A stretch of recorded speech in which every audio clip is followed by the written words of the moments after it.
फिलिपाईन्समध्ये पुन्हा एकदा चक्रीवादळानं होत्याचं नव्हतं करून टाकलेलं आहे। कलमेगी अर्थात ज्याला फिलिपाईन्समध्ये टीनो या नावानं ओळखलं जातं, या वादळानं स्वतःबरोबर अतिशय प्रचंड वेगवान वारे आणि मुसळधार पाऊस आणला। परिणामी सेबू प्रांतामध्ये पुन्हा एकदा पूरस्थिती निर्माण झाली आहे। या पूरस्थितीमुळे जवळपास 26 जणांचा आतापर्यंत मृत्यू झालाय। फिलिपाईन्समध्ये सतत ही अशी वादळं का येत असतात, काय नेमकं कारण आहे? फिलिपाईन्स हा नैसर्गिक आपत्तींचा हा असा देश का बनलाय? पाहूया एक रिपोर्ट।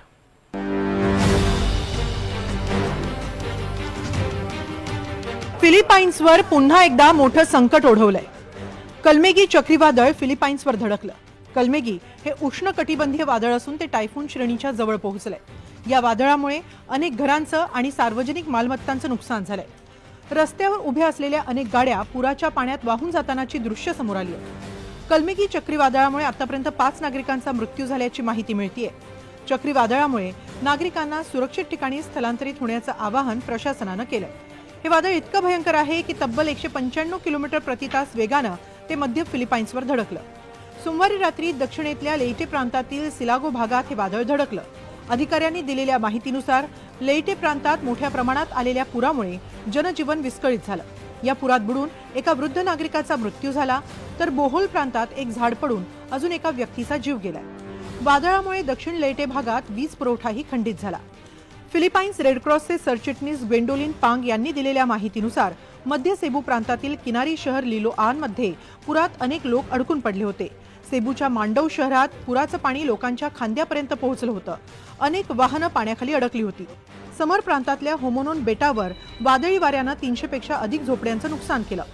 तिकडे गुईवानमध्ये पूर आला नसला तरी वादळी वाऱ्यानं जनजीवन विस्कळीत झाल्याची माहिती तिथल्या महापौरांनी दिली आहे। कलमेगी हे फिलिपाईन्समधलं 20वं सर्वात मोठं वादळ आहे।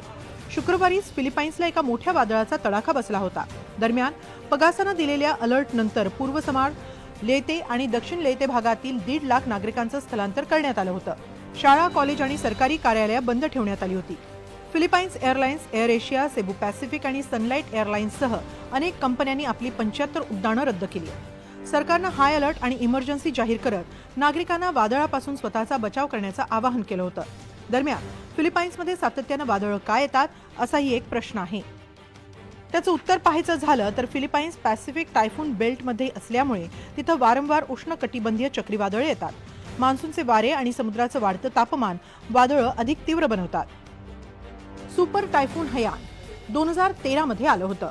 इतिहासातील सर्वात शक्तिशाली वादळांपैकी एक होतं। या वादळामुळे विसायास प्रदेशात मोठा विध्वंस झाला आणि 6300हून अधिक जणांचा मृत्यू झाला होता। 2024 मध्ये टायफून कॅरिनानं धुमाकूळ घातला। जुलै 2024 मध्ये हे वादळ टायफून श्रेणीत रूपांतरित झालं आणि लुझोन विसायास प्रांतावर मोठा परिणाम झाला। तर ऑक्टोबर-नोव्हेंबर 2024 दरम्यान सलग 4 वादळं आली। ट्रमी, यिनक्सिंग, तोराजी आणि उसागी या 4 वादळांनी 12 दिवसांत फिलिपाईन्सला झोडपून काढलं। वादळामुळे नागरिकांचं मोठ्या प्रमाणात स्थलांतर करावं लागलं। 2025 मध्ये टायफून रागासानं मोठा हाहाकार उडवून दिला।